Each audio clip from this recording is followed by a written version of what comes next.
Hello and welcome everybody to episode number 4 of Triple Tap. Can you believe, guys, that we are already up to episode number 4? Like, it just seemed like the other day that we decided to start Triple Tap, and here we are, episode number 4. Have you guys had a good week? Kent, Lance? Okay, I'm going first then. Look, I've had a fantastic week. On the weekend, I slipped down to one of the tap groups on the Gold Coast that has welcomed in a whole heap of other people, and they're growing hugely. So I'd want to say a big hello to Heike, to Wendy, and to Rubes. On the main channel, I'm going to be posting some of Rubes' flyers. Rubes puts together a monthly magazine that talks about freedom. It's a fantastic read. It's got a lot of helpful hints in it. And Rubes he's one of those true and solid fighters. So huge shout out to Rubes and to the team at the Gold Coast. Had a fantastic time with them. Looking forward to going back.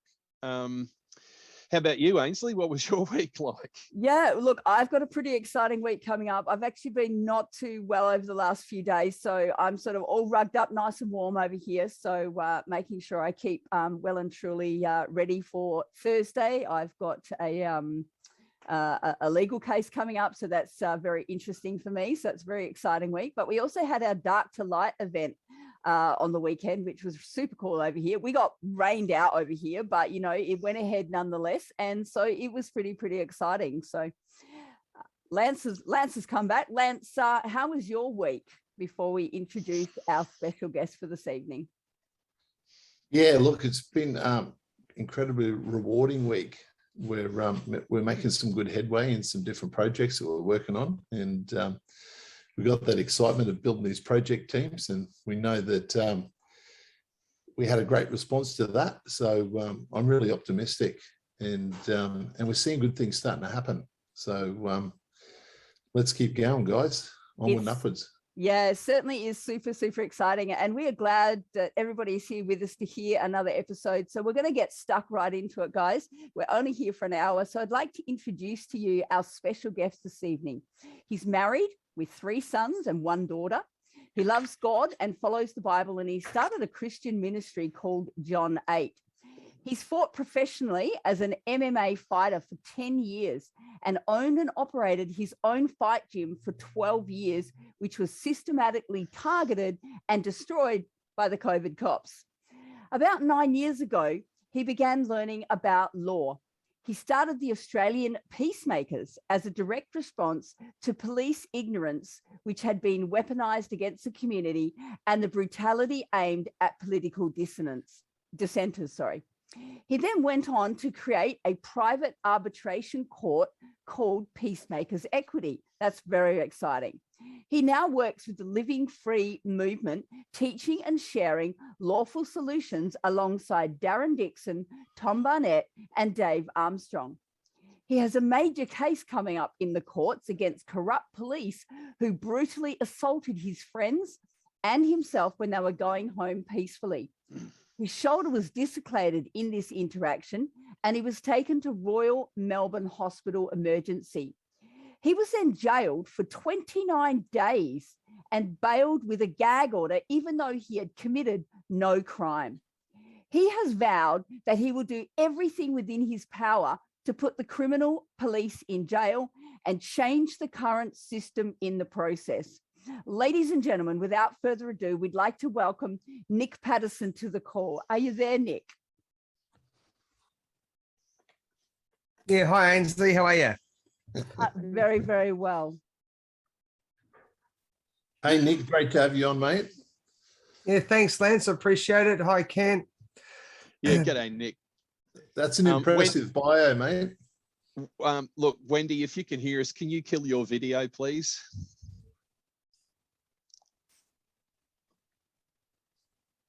Right. Okay. Nick, thanks for being here, mate. It is an impressive bio. I must say that I watched some of the footage leading up to your arrest that we spoke of in the introduction, and don't hold it against me, mate. I was a police officer for nearly 20 years during a time when it was actually honourable, in my opinion, to still be a police officer. Mm-hmm. And I've got to say, watching what happened to you, mate, was beyond the pale. Just watching that video, it made me ashamed. It was dreadful.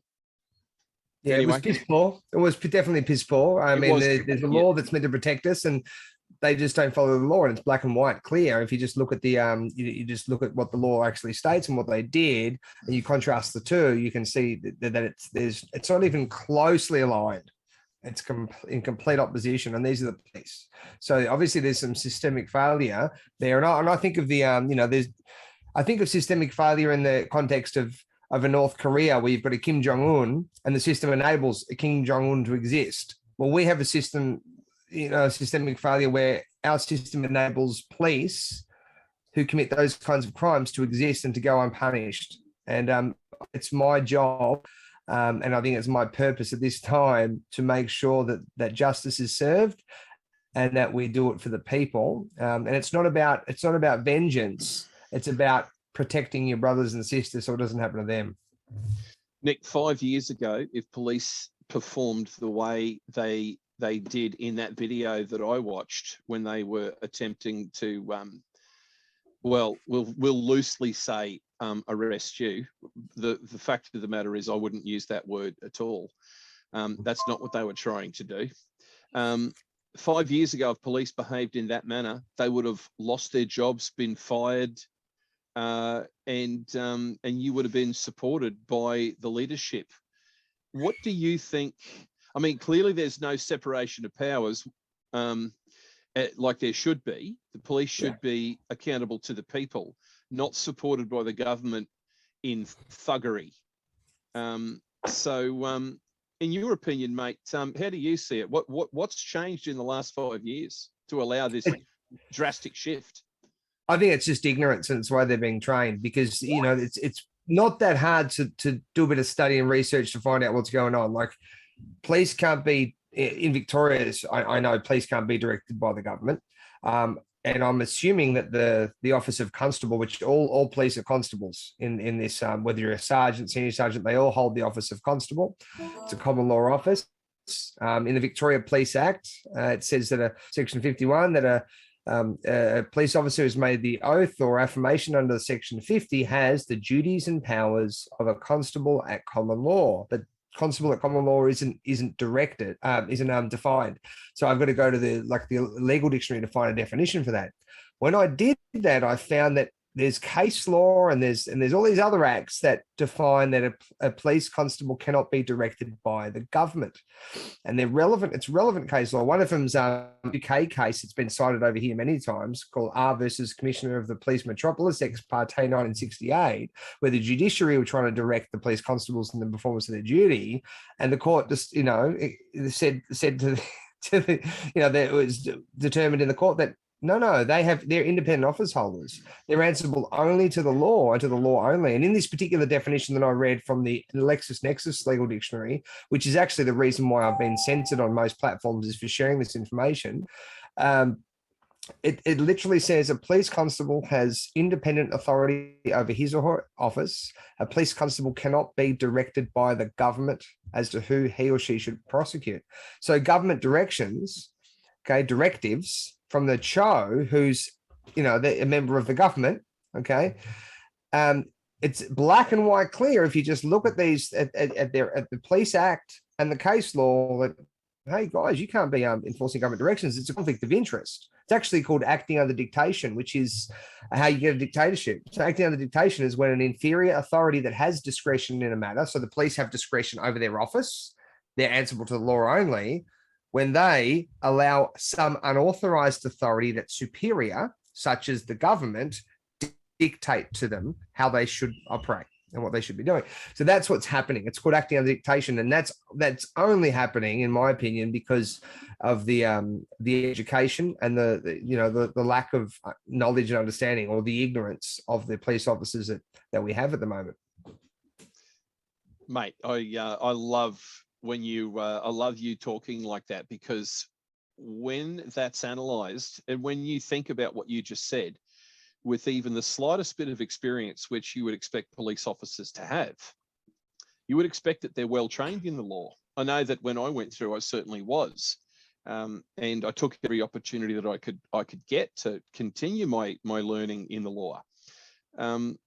When you understand that they're free agents to act according to the law, and the government can't tell them what to do, what kind of responsibility does that lay squarely on their feet? And I'm asking a rhetorical question here.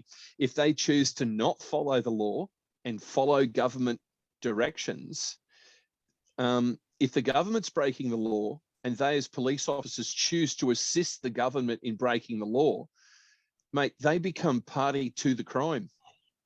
Yep. They've morally abdicated their well, it's a moral abdication, but it's also an abdication of their office. They're not actually. There's no one in the office of police constable when they're acting under dictation, because they're just a weaponized group, almost like a militia for the government. They don't work for the government. But I've spoken to many police officers who say, "Oh yeah, we work for the government." I go, "No, you don't work for the government. You actually don't work for the government. Your office is not, it's not a government position." But that's probably where the money's coming from now, with all the the corporate influence with the police. I know that my friend Zev, I don't know if you know Zev, but he was arrested. He used to go to all the tree hugging rallies years ago, and he said to me when he came down to Melbourne a while ago, we did a bit of an event. He taught all the people in my gym as well, but he said that he got arrested at a rally, and it was in this little dinky area in the middle of nowhere in the mountains, and there was just basically one room police station. And the sergeant said, "Look, Zev, I've got to do some real police work. Just stay here and don't touch anything. I'll be back soon." Well, Zev is in this little tiny police station in the middle of nowhere by himself, and he sees a manual, like a booklet on the table. So he has a read through it, and it's a manual of how to deal with protesters. And this is from years ago. And it literally says in there that protesters, the way to deal with them is you charge them with as many charges as you can. Whether they stick or not doesn't matter. It actually had Zev's name in there as well. And it said that way you can impose bail on them. So if you've got multiple charges, sufficient charges, you can impose bail conditions. And on the bail conditions, you restrict the people in their ability to go to rallies or protests. Now think about that when you've got big, like he was at the tree hugging rallies. You've got these big corporations, multi-globals, and they want to do some fracking, or maybe they want to, dig some gold or iron ore out of the ground on top of some beautiful land that's meaningful to people. So the people want to say no, and what they're doing is the police are colluding with these big organizations, these big companies, to stop people from exercising their right. And they're doing that by imposing bail conditions based off charges that aren't even legitimate charges. If they charge you with multiple charges, whether they stick it on, it's irrelevant. They can impose bail because the Bail Act enables them to do that. And that's one thing we want to change with my upcoming court case. And I'm going to say cases. I've got a whole bunch of court cases. I'm presenting myself on three of them, but there's one that I've got representation for, partially because it's hard to do all of this yourself. I've got a family. I've got this four little ones. My wife. We homeschool our little ones. We've been doing that even prior to all the COVID madness. But I just don't have the capacity to do it all. And this is probably the one that we're talking about that's relative to this conversation. That court case is probably the easiest to win, because it's black and white clear what they did was criminal.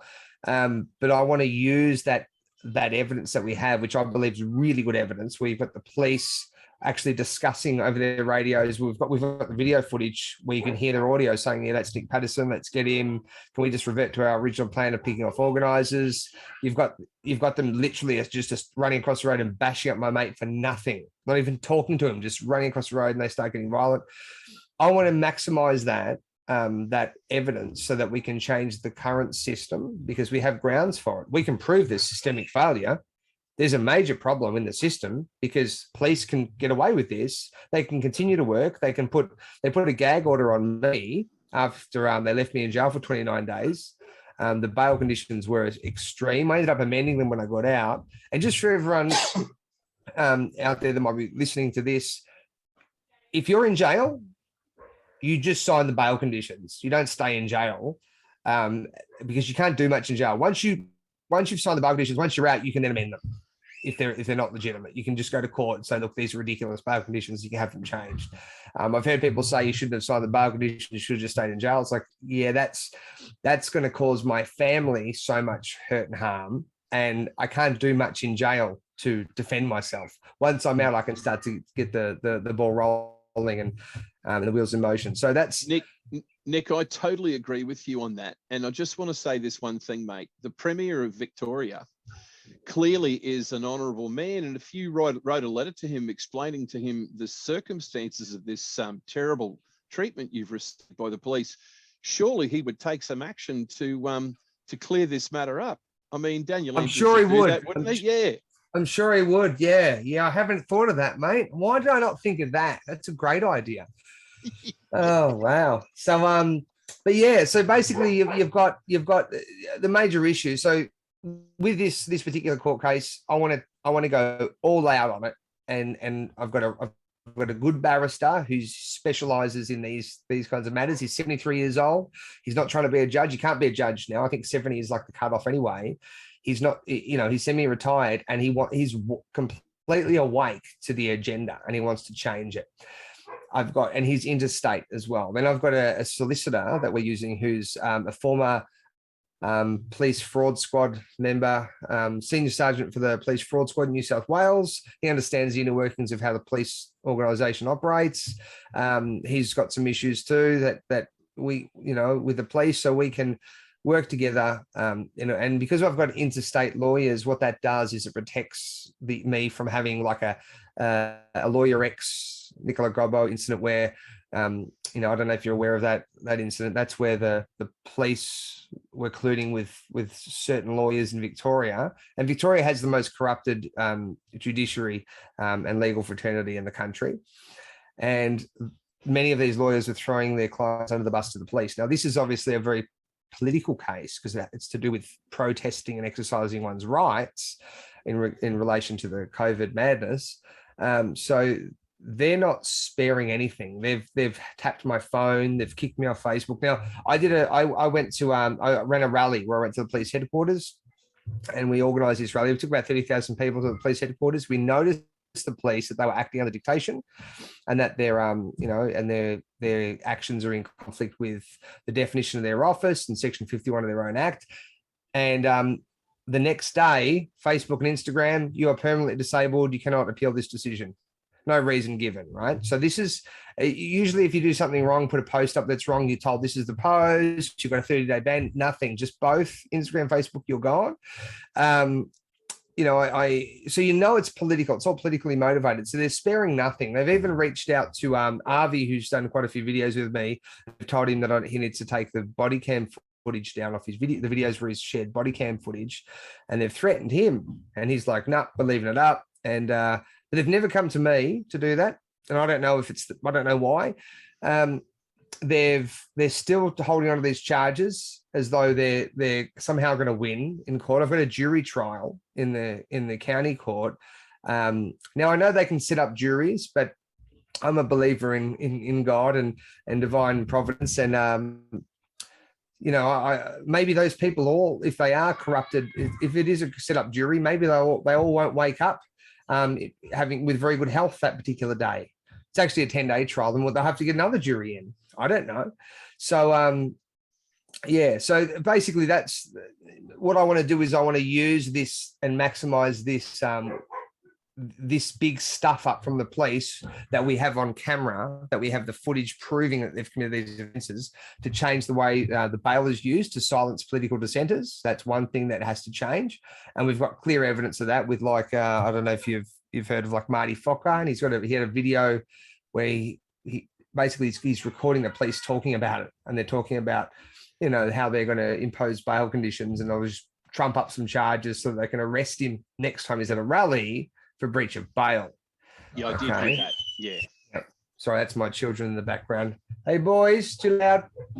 And and then we need to change the way the evidence is used. I mean, the police wrote up false statements. If you just look at the statements and you contrast with the body cam footage from their own body worn cameras, you'll see that they're completely in conflict.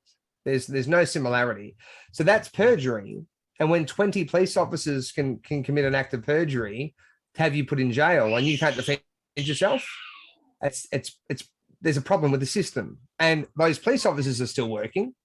They're still operating. They're still getting paid, but they're the criminals. And I've been silenced. I was given bail conditions where I couldn't speak about the police, the government, the law, state or federal, the government, state or federal, the COVID pandemic, the chief health officer's directions. I was not even given an incitement charge. These conditions on my bail were specifically because they alleged I assaulted police. What have those conditions got to do with me assaulting police?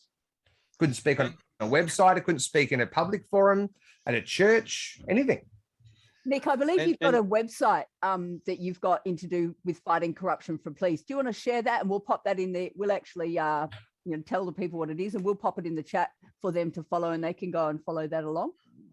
Yeah, it's just I've just got it goes to my Peacemaker site, but I've got a URL. What is it? It's you just put in fightcorruptpolice.com. You don't even need the www. You can use that as well, but it's fightcorruptpolice.com. Cool. And that goes to my my donation page on the Peacemaker. And I'm just using all that money and whatever money I get for other things to take them out, just to get justice. This is my work. This is the work I've got to do. They can't buy me out. They can't offer me money to be quiet. Won't do it. Just won't do it. It's not in me to do that. I don't care. And that's not why I'm on this earth. To have money and be comfortable. I'm on this earth to prove to God that I am of the truth and that I am going to follow my conscience. So yeah, so the whole objective is to let my light shine, and I want to do that. And if you guys can help me, and anyone can donate or actually share this video, or get me connected with other groups, other platforms where I can share this story, that'll be great, so that I can get a lot of momentum behind it, because I want the people behind it, because I'm happy to go up there and put my head on the line. I just want to make sure I've got people are behind me so that we can maximize it, because that's something that does affect those people in power, when we can show them some power as well, when we can have thousands of people somewhere. It's like when we went to the police headquarters and we had 30,000 people there. That shows power, especially when we're going there and we're noticing them with the right information as well, and it's all filmed and the people are there. That worries them. So we want to show them that show of force, and it's not in a violent or threatening manner. It's just to show them that no, we have the power. You got to stop your lying, and we want those police officers put in jail. We want them to be penalised for it. We don't want them just losing their job, because this is not just like one thing that they've done. They went a bit too far. This was deliberate. If I did what they did if I did the same thing to them, I would be in jail for years. They should be more accountable being police officers. They've been trained. Yeah. Nick, I'll put this in perspective, mate. Back in the late 90s in Queensland, some police on the Gold Coast managed to, because police have to be given newspapers, right? That's the law. They have to be given the newspapers for free so they can read them. It's actually written into the law up here. So enterprising police were taking the excess newspapers that they didn't need, taking them to the milk factory at midnight, getting some free milk for the station by swapping out some papers, and then going to the local bakery and swapping papers out for bread, so that they made sure the police stations had bread, milk, and papers. Now that was a widespread practice right across the state. Mm-hmm. And for milk and papers, mate, milk, bread, and papers, the politicians went nuts on those police. And they demoted several of them to the tune of where they lost $20,000 per annum for doing that. Now, where have we gone to in the last 25 years? It's ridiculous. They were worried about police getting a little bit of bread and some papers, and the ethics involved in that. And now our political leaders are backing up thuggery, encouraging it, and securing the future of those thugs, because they want to remain in power uncontested. Anyway, look, you're talking about a subject that is really close to my heart, so I've got I've got a lot to talk about as far as that's concerned, but I think I should let Ainsley and Lance get in here. I know you two will keep talking forever if we let you, but what I'd like to know, Nick, is I'm very curious to know more about this peacemaker equity and the arbitration court that you've got going. Do you want to share a little bit more about what sure. peacemaker equity?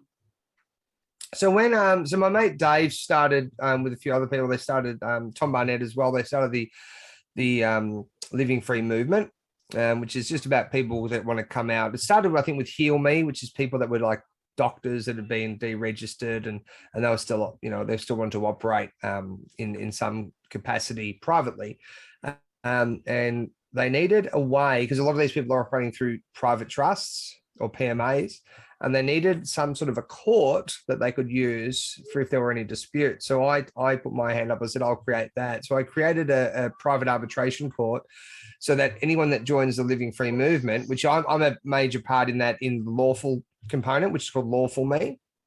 And what people do is to be in the community, they sign, they agree to the terms and conditions that they will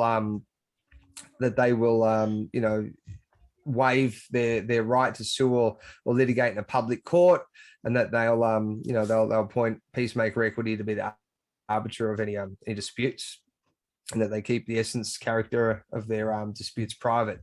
And so what that does is now you've got these private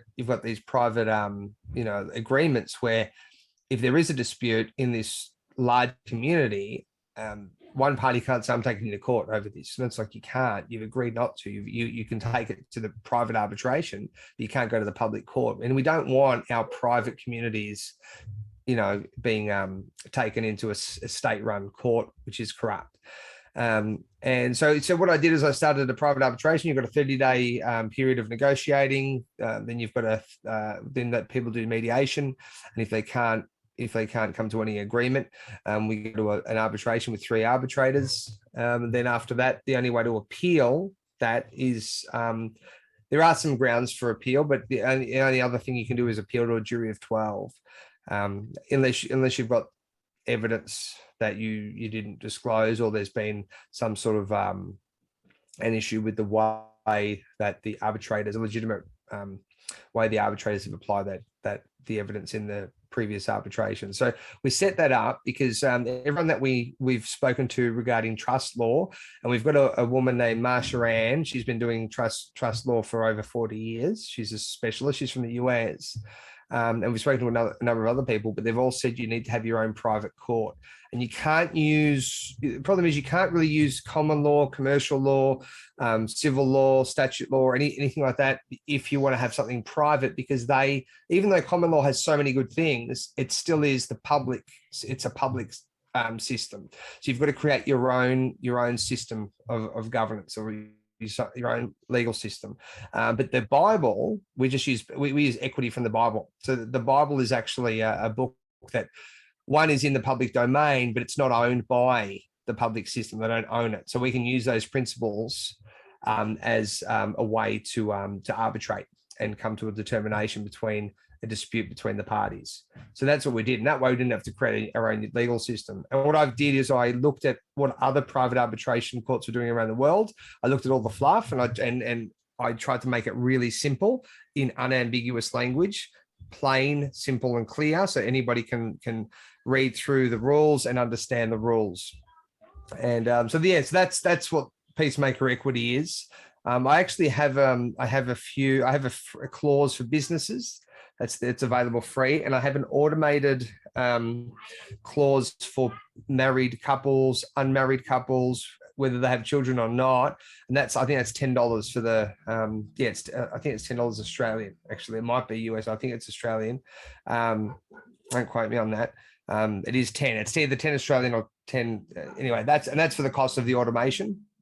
So they can just put that all the fields in. It'll say, your name, are you married, are you this, and then it creates a document, emails it to the person, and it basically becomes an agreement that protects families and families with children from being taken into the public courts if they have a dispute regarding anything that's whether it be moral, financial, medical, custodial, or anything like that, they can't take it to a public court, because that would be a breach of their agreement.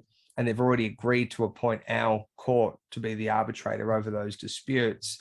And all the other party would have to do, if say, they did take, say there was a breakup in the marriage, maybe there was a custodial issue. If they've signed this agreement, they've agreed. If they were to take it to the public court, the other party can just say, Your Honour, we already have a binding agreement. We should be at peacemaker equity, and we're not meant to be here. This is a breach of our private agreement, or it could be a contract, depending on how you, because you can formulate your own contract out of these documents anyway. It creates a template for you, but you can then just create your own after that if you get the template. So yeah, so that's what I started. I'm trying to give you a whole lot of information and condense it really quickly, because I know we don't have a long time here. But yeah, that's why I created an arbitration court. And I never thought I would do that in my life. I never had any aspirations to do that. I just did it because I knew there was a need for it. And Nick, if anybody wanted to, say, become an arbitrator, is that a process that you're taking through, teaching people how to become an arbitrator? Are you looking for more arbitrators? Yeah, we just did a 7-week course. I've got an online course on my Peacemaker site where people can go through the arbitration course, and they can they do, it's basically, it's meant to be 6 weeks, but it usually goes 7 weeks. And we do a lot of mock arbitrations. We explain the public system, how it operates, how corrupt it is, why we shouldn't be using it, and what's just and fair according to the conscience. And there's quite a bit of biblical verses in there, because you've got to understand the Bible in some capacity if you're going to be using that as a way to measure judgment. And and then they can become an arbitrator later on. Now it's only early days, so we've got about maybe 20 people have just gone through the course. I have to check, because some of them haven't done all of the coursework yet, but I think there's probably be about 20. We had about 29 that went through, so about 20 that have gone through and have completed everything. Then they can become an arbitrator. It doesn't mean they do become an arbitrator. They might not have the right values to be one. Maybe they just want to do the course to learn something. But yeah, it's an in-house course that we do for our organization. And we hope that, I really created it so that people would understand who they are, so they could understand that the law isn't something that's written on paper. The law always came from the conscience, and then later on it was written on paper. Just like definitions of words came after the definition existed. If you see someone doing something courageous and they stand for courage, and you see that, that's courage. But maybe, then we had to create a word for that. We made it, we created that word became courage, to define it. But the definitions, it's limited. When you see it in action, it's something else. So you want people to understand what it is to be conscionable, because the laws in this country are so unconscionable. I mean, we have full-term abortion now, where then they're looking at post-birth abortion. I mean, it's crazy what we're seeing. I've got a friend in WA whose daughter had her, was transitioned into being, it's underage. They did all this sexual transitioning to this girl, put her on hormones, all the rest of it, without the consent of the mother. Like, this is evil. This is pure evil stuff. So we don't want anything from, and the courts side with the people that are doing these things. We don't want anything to do with them. Now, obviously, my situation that I have in the courts now, that I can't control, that I can't get out of those courts. Okay, they've got me in there. We're going to put up a really good fight. And I believe God's going to work with me and help me to really take them out and take them down. I've got a really good team. I just need a bit of extra funding. That's all. And and if God be with us, who can be against us? And that's sort of the way the principle in my mind, which is the beginning of this whole thought in action, is if God's with me, why would I worry? They can't be against us. Yep. Nick, I've got a question from one of our viewers. Given that the police seem to be disregarding the law, what's the way forward? What do you see as the way forward? So what you've got to do is, if we need education, and a quick education would be, let's say 20 police officers went to jail because of perjury, because of their crimes, and we had the right legal team to get them on everything and to maximize our effect with the evidence that we have, and even if we got half of them in jail, half of those 20 that ran across the road, that would change things, I think. And then you have to then use like all the other channels that are available to promote the idea of that win, so people understand what's happened to the police. Because a lot of police officers see this stuff too. They watch these. They would watch this stuff as well. There's a lot of good police officers too. I've met some really good ones. I was talking to a senior sergeant from a particular part of the police force. He has a specific role, and he goes to all the rallies, and he's telling me all sorts of things about how to win in the courts as well. Little things that I wouldn't have even thought of. So we've got a lot of good ones too, and they want change, but there's obviously a lot more evil in there. So if we can put some of these people in jail, get a good win, change some of the inner workings of how, let's just say we change some of the legislation, we create some new legislation that limits their powers, and then we get them being educated correctly in the academies. That would be brilliant, because I know the police, like one thing that the police do is, well, actually, here's an interesting one. I've been told multiple times by different police when I've spoken to them, "Oh, you're one of those sovereign citizens." I'm like, "What are you talking about?" And I've said to them recently, I've said, "Are you briefed on that? Is that what they tell you in your brief meetings, that we're sovereign citizens?" What? Because I mentioned common law. Okay, it's in your own act. It says you have the duties and powers of a constable at common law. It says it in your own act. Constable is a common law. It's a common law office, and like, oh yeah, whatever, right? So they're obviously told a lot of crap in there. I've got a mate who's a copper, and he was told. It's actually, I know this guy, but it was actually his mate who I'm closer with, who told me. He said when his mate was in, I don't want to name names, when he was in they had a meeting where my name was brought up, a number of other people in Victoria, and they were told by their higher ups, just get the job done and we'll deal with the consequences later. Just get the job done, deal with the consequences. So that means, the law doesn't matter. They're being told these kinds of things. It's crazy. Can I speak to the point about sovereign citizen? Yeah. And look, I have a very different perspective on the police to most people. And I really appreciate the fact that you think there are some good police in there. But evil exists when good men do nothing, right? So they can't say, I'm a good police officer. And I believe that the majority are in this position when they simply let the evil exist all around them, right? So they're doing nothing. So they're complicit in the crime. One in, all in. You either take down the corrupt organisation or it festers. So yeah, well, this guy that I was talking about, this particular one, he goes to all the rallies. They're trying to get rid of him because he has been sticking his head up, and he's got professional standards going after him. I know that when Paul Furlong, the church pastor, was arrested, two of the police officers that were instructed to arrest him refused to do it. They said, no, I'm not going to arrest the church pastor.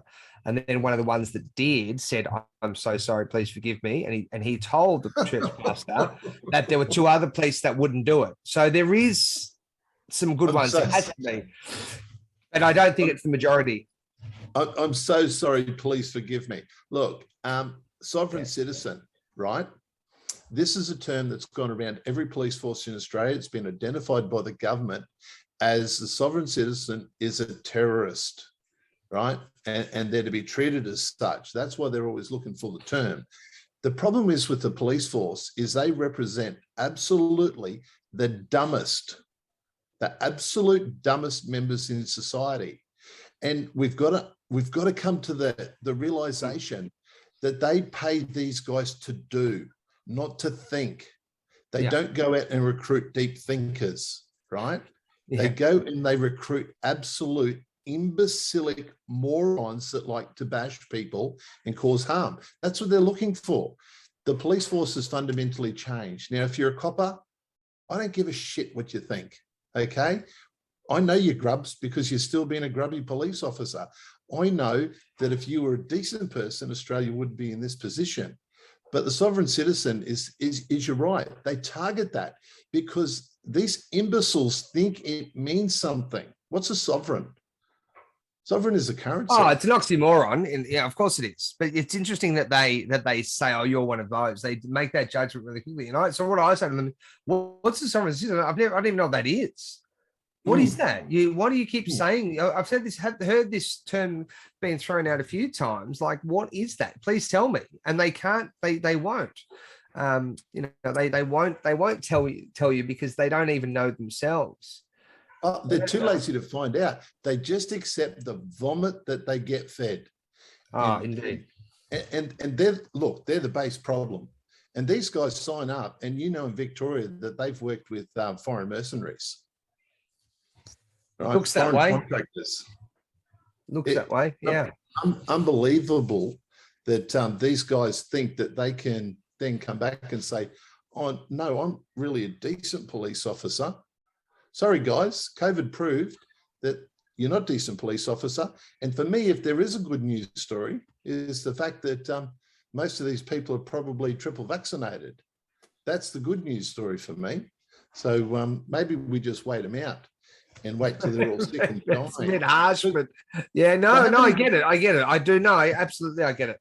I get where you're coming from. I haven't even worked out that the COVID shot, the stab, is a bad thing. And these are supposed to be our best and brightest, solving crimes for us. Well, it's interesting. I was just going to say I've trained up a few people because I had an MMA gym. We just did boxing and all that sort of stuff, and I trained up quite a few people that wanted to go into the academy as police officers, and they were good people. And there's been 3 off the top of my head that I can think of that were all denied based on their psych evaluation. And these are people that you'd want to be police officers. They were smart enough.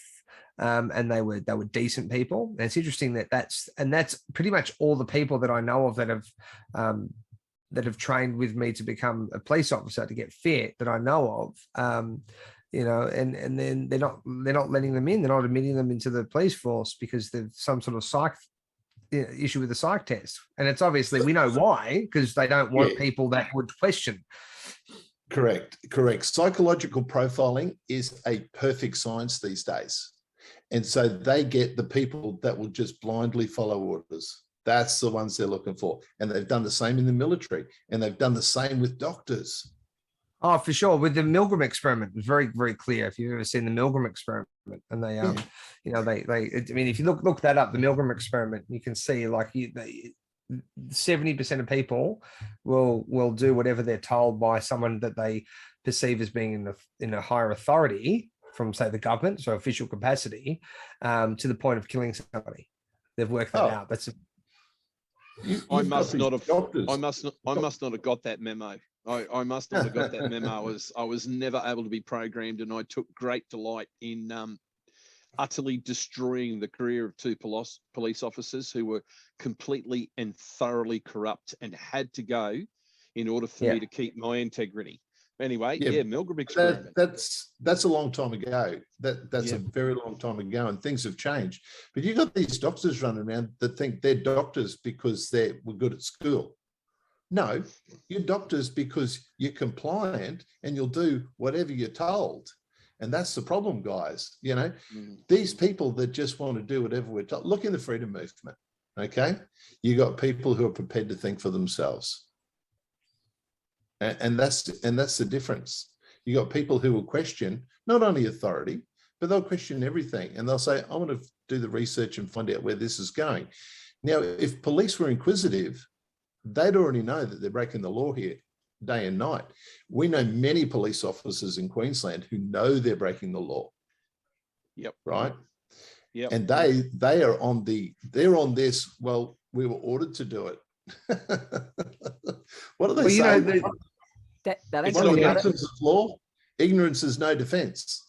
Yep. Well, that's a biblical principle. My people are destroyed for lack of knowledge, and those who reject knowledge are rejected by God, which is that's the law. That's where law comes from. So this idea of ignorance, like lack of knowledge, is ignorance. That's what it is. But those who choose it, it can be a choice.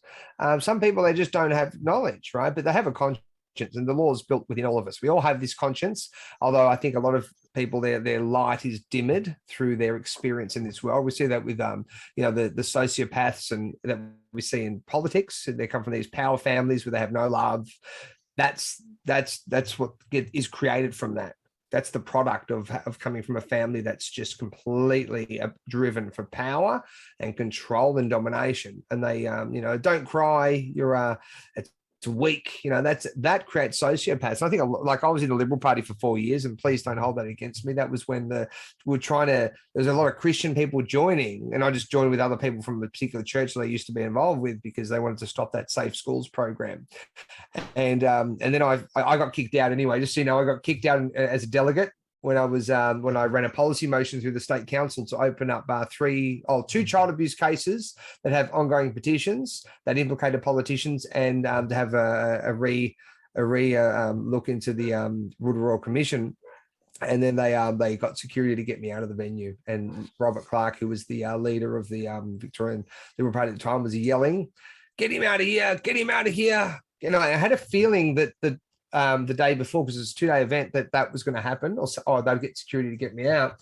So I actually made friends with the security guards there the day before, because I used to do security work. And I tried to find anyone that I knew that might know the owner of the security company, just to tell them not to arrest me, or not to arrest me, but to grab me or detain me if they get told to.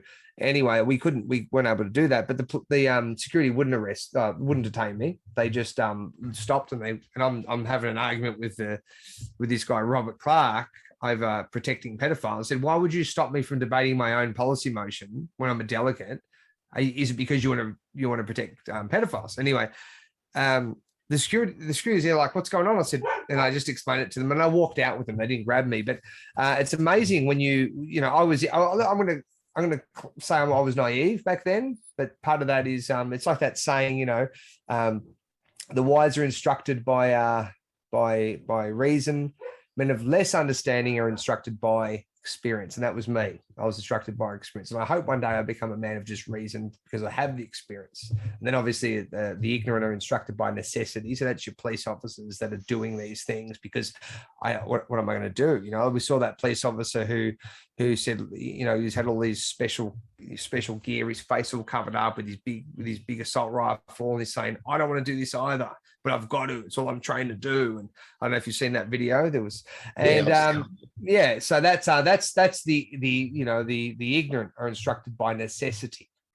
And then you've got the beast is instructed by its nature, and that's the animals. That's the next. There is a level down below that, and we don't want to become that. I think that's what the beast of Revelation is. It's when the people, the majority go to that level of depravity. But we're getting there quickly. I mean, the law doesn't matter according to the politicians and all the people in power at the moment.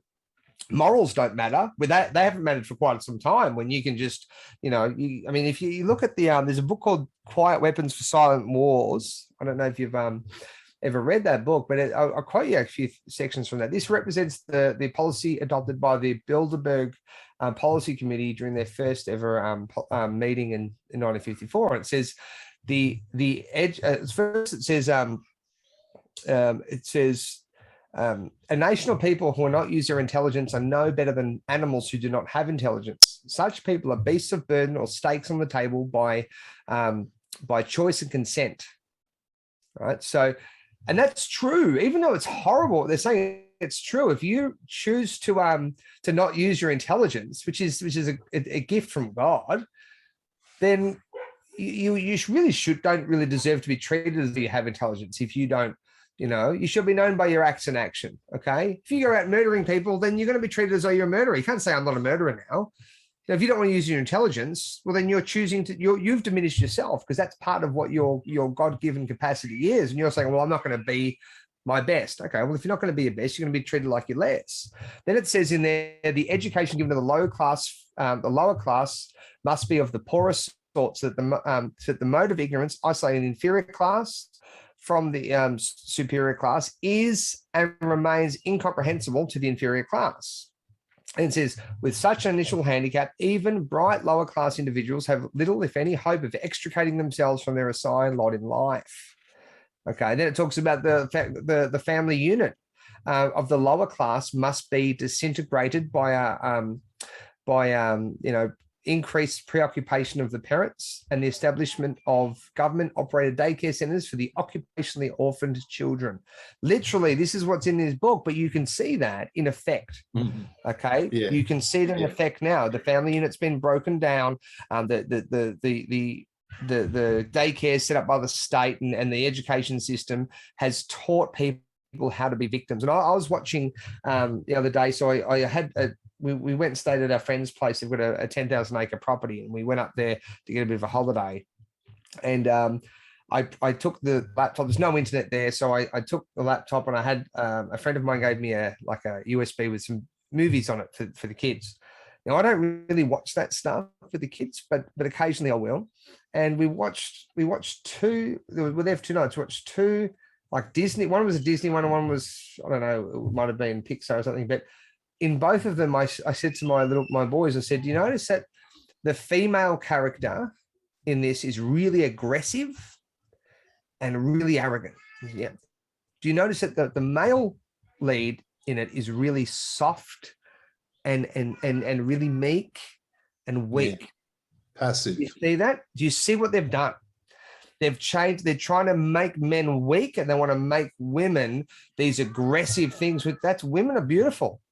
They've got this amazing, but they want to change the role. They want to change the way they are. They want to turn them into something else. And they want to, and my oldest son, who's 10, is like, "I can see that, Dad. That makes sense." And he started thinking about other things he had seen. So the indoctrination, the manipulation of the mind is on every level, in everything now. And that's what's creating the corruption. That's why it's a big battle to take on, as far as, getting the minds of the people back, because you don't win them by winning them with money or this, that, or the other to win them over to the truth. It's actually, the truth is up here. You've got to win them at the mind, at the state of mind. That's hard, but at least we have the truth on our side. And it's not actually hard to argue the truth and discuss the truth with people that have an interest in it. It's interesting. Someone just said, watch Mark Passio's. Yeah, he's got some really interesting information as well. Yeah. Sorry, I talk a lot. I go on a lot. There's so much I want to share. Not a lot of time to share it. That just means we'll have to get you back on at another time for a second episode when we get a little bit further down the track. Kent, go ahead, Kent. Oh, look, Nick, I'm happy to listen to your talk, mate.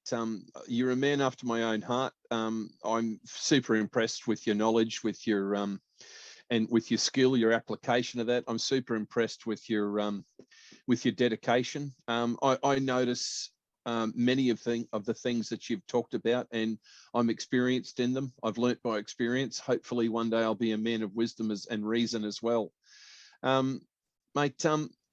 I'd like you to highlight exactly where people can donate to your particular cause right now. Yeah, so it's just fightcorruptpolice.com, and it just takes you straight there to that page of the Peacemakers donation page. We did that so it saved money. We didn't have to set up another website. We could just go to the website, and I just rejigged it so the Peacemakers account is now just being used, because we have everything else we need anyway. And the Peacemakers, we're not doing a lot of rallies now, so all of that's now we're just using that for this court case. And there's also another court case. So if we go over, there's another one of our members who's got a lesser court case as far as like of violence and crimes being committed, but it's on the same line, and he could change a few things too. And he's got a good legal team as well, so we could help him because he's trying to do it himself as well. But he has employed a lawyer, but he just doesn't have the funds. So there's a couple of people that have been, myself and my mates, and this guy was actually one of the ones that filmed the interaction with the police when we were at Flagstaff, and he was brutally assaulted as well, and he was targeted because he was at the rally the week before I went to jail as one of the people that was there that filmed, and he had many. So we want to all work together to take down this beast. But we have the truth on our side, although we might not have all the resources. We don't need all the resources. We just need some. We have the truth, and the truth is very powerful. I think they're at a disadvantage because they don't have the truth. They need all of this, the mainstream media, where they need all of this to be able to. I'm absolutely certain that you're correct with that. And you've made some really, really good points. I just want to say again, it's at fightcorruptpolice.com. What's the target amount of money that you need to fight both court cases, mate? Do you have that number in your head at the moment? No. So for my one, I've put in about 30, probably a bit over 30,000 so far. Most of that was my own money, but some of it was donation money. And then I've got I probably need about another 100. And then when we win that court case, we will recycle that, we'll recycle that money into the next part. There'll be a civil and criminal case after, so we can recycle that back in. And something I want to say right now to the people of Australia, and that is this: these court cases, and Nick, I'm going to personally donate to this, okay? And I'll tell you why I'm going to personally donate. Thanks, mate. These court cases are necessary. These court cases are a privilege for us in the freedom movement to participate in, because if we want to fight a court case, we need to get behind these ones now, and not wait for these things to happen to us. This is a chance where we can clearly see evidence, and we can know that there are crimes and offences that have been committed.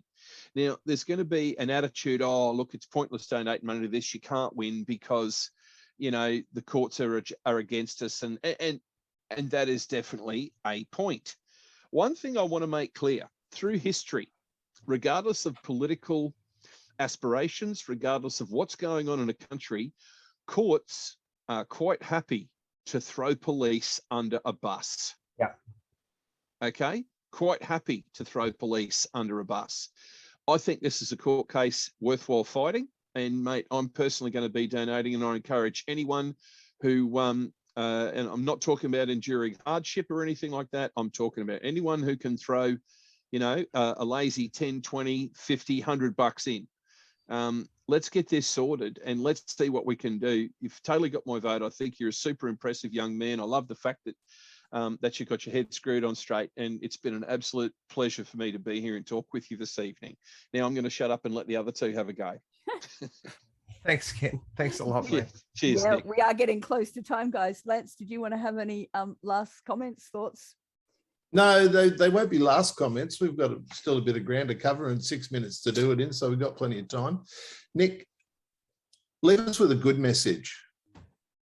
Well, Jesus said, for this cause, to this end was I born, and for this cause came I into the world, that I should bear witness of the truth. Those who are of the truth hear my voice.